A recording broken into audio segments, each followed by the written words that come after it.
اگر آنکھ کوئی غلط کام کر رہی ہے تو سمجھ لینا دل خراب ہو چکا ہے، فتویٰ لینے کی ضرورت نہیں ہے کسی سے۔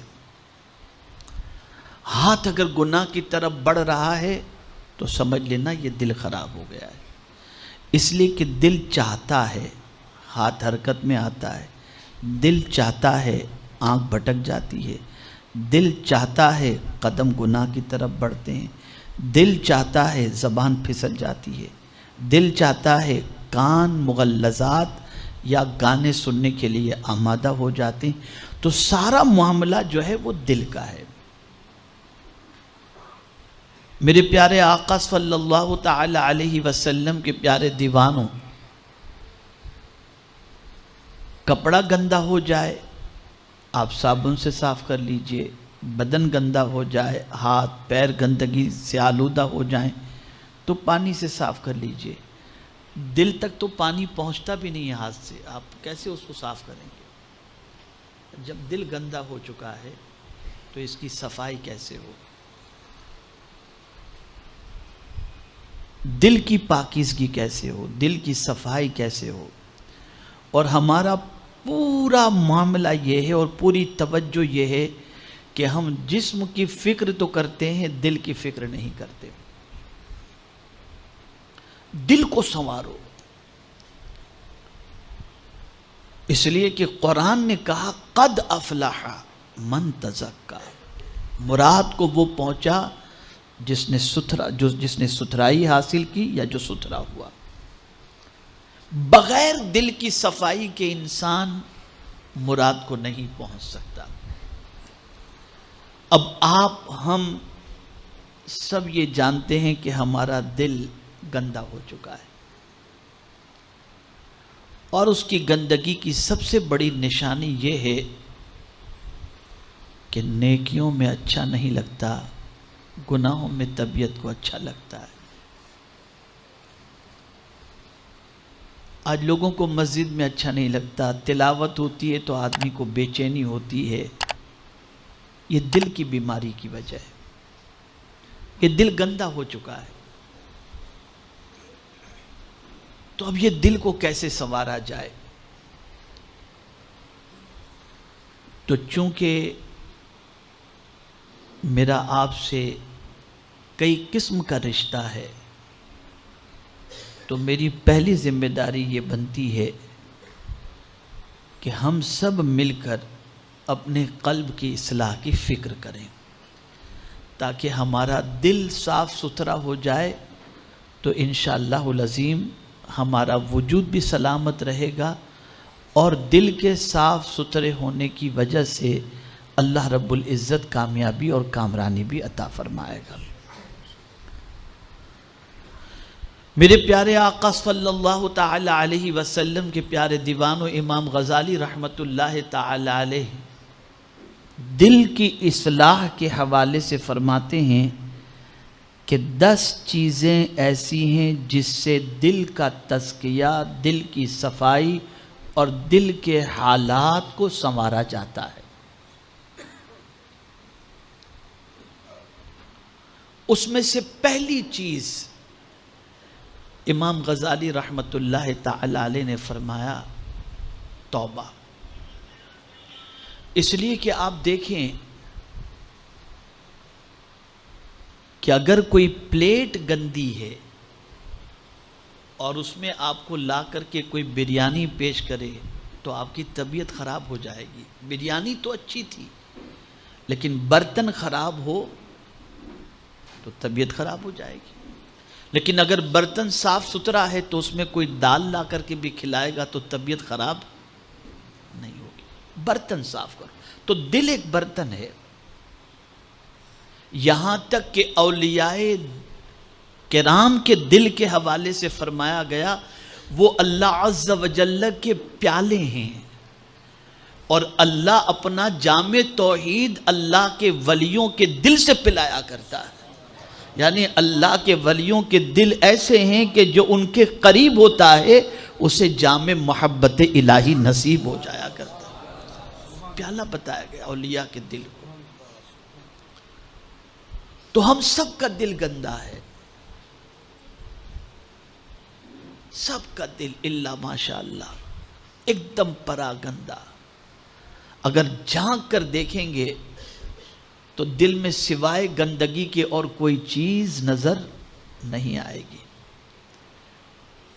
اب میں ان گندگیوں کا تذکرہ کرنے جاؤں تو اس میں وقت نکل جائے گا، لیکن آج دل کی صفائی کے حوالے سے کچھ ضروری باتیں آپ کے گوش گزار کر دوں، تاکہ آج کی نشست میں احوال قلب کی اصلاح کا پہلا دستور آپ سیکھ کر کے یہاں سے اٹھیں انشاءاللہ العزیز.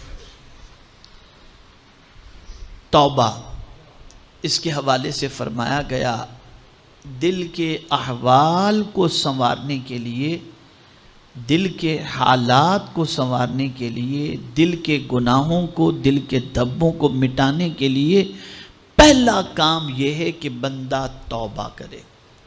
اب توبہ ہے کیا؟ کیا اس طرح سے کان پکڑ لینا توبہ ہے، گال پہ دو تماچا مارنا توبہ ہے؟ آج میں آپ کو توبہ کا ایک نیا مفہوم سمجھاتا ہوں،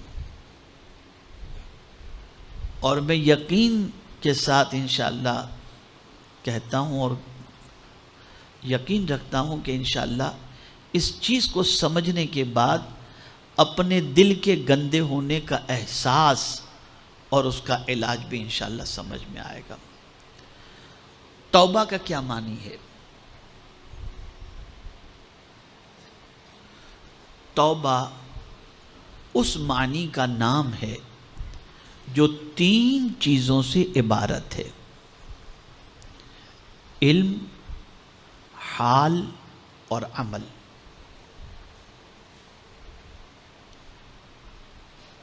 توبہ 3 چیزوں سے عبارت ہے: علم، حال اور عمل. علم، گناہوں کے نقصانات کا ہمیں علم ہونا چاہیے. بھئی آپ دیکھیں نا، کورونا کی وجہ سے آدمی کیا کرتا ہے؟ یہی تو کہہ رہا تھا پتہ نہیں کس گناہ کی سزا ہے، بندہ توبہ کی طرف بڑھا. گھر میں کوئی بیمار ہوا، پتہ نہیں کس گناہ کی سزا ہے. بچی کے ساتھ کوئی معاملہ پیش آیا، پتہ نہیں کس گناہ کی سزا ہے. روزی میں تنگی ہوئی، بندہ فوراً احساس میں آتا ہے کہ کس گناہ کی سزا ہے. بیمار ہوا، پتہ نہیں کس گناہ کی سزا. ایکسیڈنٹ ہوا، پتہ نہیں کس گناہ کی سزا ہے. مال میں خسارہ ہوا، پتہ نہیں کس گناہ کی سزا ہے. بچہ ہاتھوں سے نکل گیا، غلط راستے پہ چلا گیا، باپ کہتا ہے پتہ نہیں کس گناہ کی سزا ہے. یہ علم ہے نا. اس علم نے گناہوں کے نقصانات کا احساس دلایا کہ نقصان کا علم جیسے ہی ہوا، اسی کے ساتھ ہمیں گناہ کا علم بھی ہو گیا. جیسے ہی نقصان ہمارے سامنے آیا، ہمیں گناہ کا علم آ گیا کہ یہ نقصان گناہ کی وجہ سے ہوگا. لیکن ایک بات خاص طور پر بتاؤں، وہ علم جو ہم نقصانات کے ذریعے حاصل کرتے ہیں اور نقصانات کے بعد ہم کہتے ہیں کہ یہ گناہ کی سزا کے طور پر ہے، یہ نقصان تو کچھ بھی نہیں ہے. مال کا نقصان کچھ بھی نہیں ہے، اولاد کے سلسلے میں نقصان کچھ بھی نہیں ہے، طبیعت کے سلسلے میں نقصان کچھ بھی نہیں ہے. یہ کوئی بڑا نقصان نہیں ہے. صوفیاء کرام فرماتے ہیں کہ سب سے بڑا نقصان یہ ہے کہ جب کوئی بندہ گناہ کرتا ہے تو اللہ اور اس بندے کے درمیان حجاب آ جاتا ہے، پھر ایک پردہ آ جاتا ہے. اب اس پردے کی وجہ سے نہ اسے خدا کے احکام پر عمل کرنے کا جی چاہتا ہے، نہ اللہ کے احکام پر عمل کرنے کے اندر طبیعت لگتی ہے، نہ اللہ کے احکام پر عمل کرنے میں سکون ملتا ہے. ایک حجاب آ گیا اس کے اور رب کے درمیان. پتہ چلا کہ حضرت عبداللہ ابن مبارک رضی اللہ تعالیٰ عنہ کے اس قول سے بھی اس کو آپ سمجھ سکتے ہیں. حضرت عبداللہ ابن مبارک رضی اللہ تعالیٰ عنہ فرماتے ہیں میرے بدن میں سستی،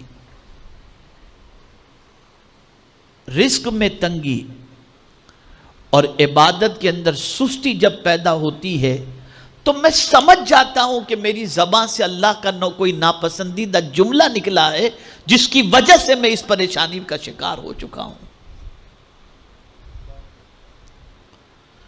ہمارا حال یہ ہے کہ مال کے نقصان سے ہمیں یہ احساس تو ہوتا ہے کہ کوئی گناہ ہے، اولاد کے نقصان سے یہ احساس ہوتا ہے کہ کوئی گناہ ہے، لیکن ہمیں اس چیز کا احساس اپنے اندر پیدا کرنے کا جذبہ پیدا نہیں ہوتا کہ ہمارے اور رب کے درمیان جو حجابات آ چکے ہیں کہ اب نہ ہمارے دل میں کوئی رب کو پانے کی تڑپ ہے، نہ اس کی اطاعت کی تڑپ ہے، نہ اس کی بندگی کی تڑپ ہے، نہ سجدے کی تڑپ ہے، نہ ذکر کی تڑپ ہے، یہ کوئی تڑپ ہمارے اندر نہیں ہے۔ اس نقصان کو بندہ بڑا نقصان نہیں سمجھتا، حقیقی نقصان یہی ہے۔ اس کو آپ ذہن کے اندر رکھیں، اللہ جب کسی بندے سے ناراض ہوتا ہے تو دولت نہیں چھینتا، سجدے کی توفیق چھین لیتا ہے، سجدے کی توفیق چھین لیتا ہے۔ تو یہ علم جس کو میں آپ کو سمجھاتا ہوں تو آپ کو اور مضمون سے قریب ہونے کا موقع ملے گا۔ حضرت رابعہ عدویہ رضی اللہ تعالی عنہا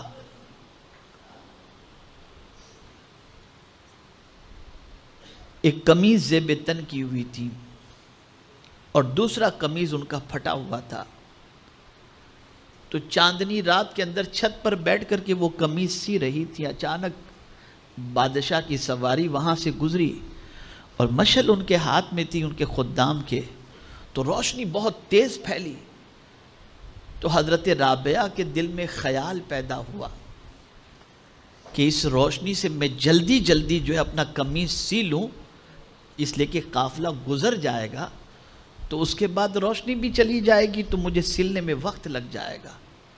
اس روشنی سے فائدہ اٹھا کر انہوں نے قمیض سی لیا، پھر اس کے بعد اس قمیض کو پہن کر انہوں نے نماز پڑھی تو نماز میں لذت نہیں ملی، مزہ نہیں آیا نماز کے اندر۔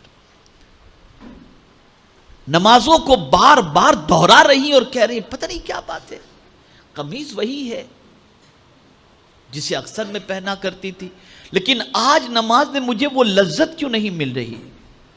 انہوں نے اس کے بعد جو ہے وہ قمیض چینج کی اور دوسرا قمیض جیسے ہی انہوں نے پہنا تو نماز میں ملنے والی پہلے والی لذت وہ لوٹ آئی۔ اس کے بعد حضرت رابعہ گردن جھکا کر اپنے کریم سے عرض کرتی ہیں میرے مولا، اس قمیض میں ایسی کیا کمی تھی جس کی وجہ سے تو نے عبادت کی لذت چھین لی؟ جواب آتا ہے میری بندی، کیا تو نے بادشاہ کے خدام سے مشعل کی روشنی لینے کی اجازت لی تھی؟ بغیر اس کی اجازت کے تو نے اس روشنی سے فائدہ اٹھایا تو ہم نے تیرے سینے سے عبادت کی لذت کو چھین لیا۔ تو انہیں احساس ہوتا تھا ہم تو ایک فرض سے سبکدوش ہونے کے لیے نماز پڑھتے ہیں، لذت حاصل کرنے کے لیے نہیں پڑھتے، قرب خدا کی دولت سے مالا مال ہونے کے لیے نہیں پڑھتے، گناہوں سے بچنے اور نماز اس طرح سے پڑھیں کہ اس کی وجہ سے گناہوں سے بچیں، اس غرض سے نماز ہی نہیں پڑھتے۔ ہم تو بس آئے وضو کے جلدی سے سر پہ رکھے اللہ اکبر، بس چل دیے، جیسے آئے تھے ویسے چلے گئے، بس ایک فرض ہم نے سر سے اتار دیا۔ اللہ والوں کا معاملہ یہ ہوتا کہ انہیں فوراً پتہ چل جاتا، حجاب آ جاتا فوراً، اور اسی حجاب کی بنیاد پر وہ پھر کفارے کے اندر آپ کو معلوم ہے کتنی کتنی رکعتیں پڑھا کرتے تھے، صرف ایک اتنے سے داغ کی وجہ سے اس داغ کو دھونے کے لیے کئی رکعتیں پڑھتے تھے، اس لیے کہ وہ جانتے تھے کہ اس داغ کو دھونے کا سوائے اس کے اور کیا طریقہ ہوگا، کہ قرآن کہتا ان الحسنات یذہبن السیئات، بے شک نیکیاں گناہوں کو مٹا دیتی ہیں۔